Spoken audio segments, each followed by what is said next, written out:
বাংলাদেশ ভারত বাণিজ্য যুদ্ধ কি শুরু হয়ে গেল? চলুন বিস্তারিত জানি।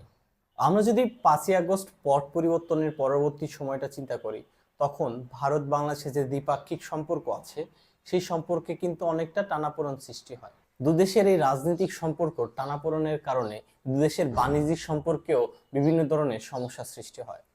আমরা যদি কিছুদিন আগের কথা চিন্তা করি, তখন আমরা দেখতে পারবো যে ভারত বাংলাদেশকে যে ট্রান্সশিপমেন্ট সুবিধা দিত সেই সুবিধাটাকে তারা বাতিল করে দেয়। এর ফলে বাংলাদেশ যে পৃথিবীর বিভিন্ন দেশে পণ্য রপ্তানি করত ভারতকে ব্যবহার করে বা ভারতের মাটি ব্যবহার করে, ভারতের বিমান ব্যবহার করে, সেই জিনিসটা কিন্তু ব্যাঘাত সৃষ্টি হয়। যার ফলে বাংলাদেশ খুব কম খরচে, কম সময়ে পৃথিবীর বিভিন্ন দেশে পণ্য রপ্তানি করত ভারতের মাটি ব্যবহার করে, তার সুযোগ কিন্তু বাংলাদেশের জন্য নষ্ট হয়ে যায়। এর ফলে বাংলাদেশও বিভিন্ন ধরনের পদক্ষেপ গ্রহণ করে, যার মধ্যে অন্যতম হলো বাংলাদেশের বিভিন্ন স্থলবন্দর ব্যবহার করে ভারতের বিভিন্ন পণ্য যাতে বাংলাদেশে ঢুকতে না পারে তার নিষেধাজ্ঞা দেয়। সেই নিষেধাজ্ঞা এটা বলা থাকে যে স্থলবন্দর ব্যবহার করে নয়, সমুদ্র অথবা আকাশপথে ওই সকল পণ্য বাংলাদেশে প্রবেশ করতে পারবে।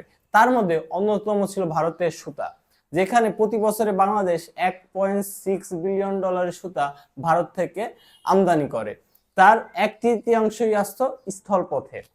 এর ফলে বাংলাদেশও কিন্তু ভারতে একটা বাণিজ্যিক বিশাল পরিমাণ একটা বাণিজ্যিক ধাক্কা দিয়ে দেয়।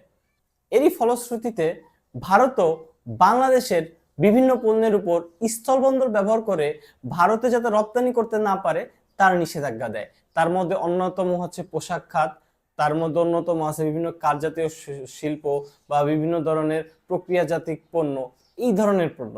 যার ফলে বাংলাদেশ যে সকল পণ্য ভারতে রপ্তানি করত, এই পণ্যগুলো এখন তার রপ্তানি করতে হলে তা কিন্তু হয় আকাশ পথে অথবা কি সমুদ্র পথে রপ্তানি করতে হবে।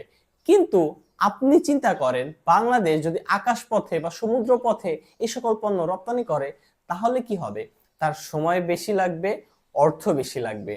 যার ফলে ওই দেশে বা ভারতে ওই পণ্যটা পৌঁছালে তার পণ্যের দাম কিন্তু আগে যদি 1 টাকায় বিক্রি করতে পারতো, সেটা এখন বিক্রি করতে প্রায় 1.5 টাকার মতো লাগবে। যার ফলে ওই দেশে যে সকল স্থানীয় বাজার আছে বা স্থানীয় শিল্প উদ্যোক্তারা আছে তাদের সাথে প্রতিযোগিতায় বাংলাদেশের পণ্য টিকতে পারবে না।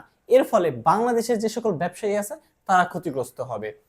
এখন সামগ্রিকভাবে যদি আপনারা চিন্তা করেন, 5ই আগস্টের পরবর্তী সময়, সেই সময়ের পরবর্তীতে এই যে রাজনৈতিক সম্পর্ক খারাপ হওয়ার ফলে বাণিজ্যিক যে সম্পর্কটা দুই দেশের মধ্যে সেটাও খারাপ হইতেছে।